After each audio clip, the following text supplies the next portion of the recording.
آج بات کرتے ہیں قرآن اور خوبصورت لوگوں کی خوبصورت باتیں۔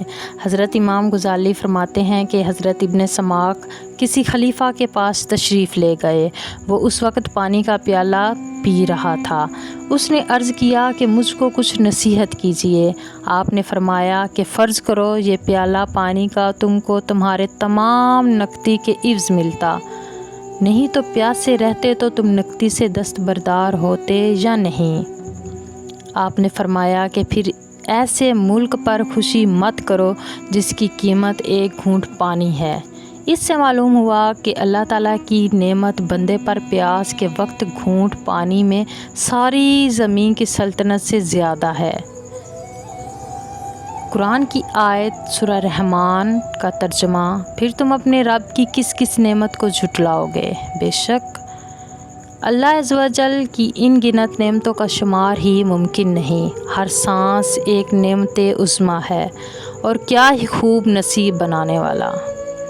ہم اپنی طبیعت کے سبب نعمتوں کے احساس سے غافل ہیں اور ہمہ وقت خواہشات نفس کی پیروی میں مصروف ہیں۔ قلندر بابا بخاری نے فرمایا، الرحمن بن مانگے برسات ہے۔ سورہ رحمان کی آیت کا ترجمہ: تکرار ہمیں شکر کا احساس دلاتی ہے کہ اللہ نہایت مہربان اور رحم کرنے والا ہے۔ بے شک اللہ کی مہربانیوں کا حسن ہر ذرے میں نمایاں ہے۔ شاید ہمیں اس بات کا علم بھی ہے، لیکن اس کی اطاعت کے لیے مجاہدہ سے راہ فرار اختیار کرتے ہیں۔ اللہ کی مہربانیوں کا احساس ہمیں مکمل اطاعت اور فرما برداری کی طرف لے جاتا ہے۔ اس لیے قلندر بابا نے فرمایا، قصے اور کہانیوں کا وقت گزر گیا، اب صرف اور صرف عمل مجاہدہ کی ضرورت ہے۔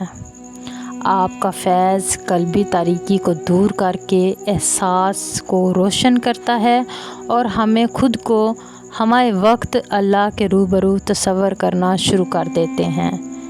قلب کی غذا محبت ہے، اور محبت الہی ہی ہماری نجات ہے۔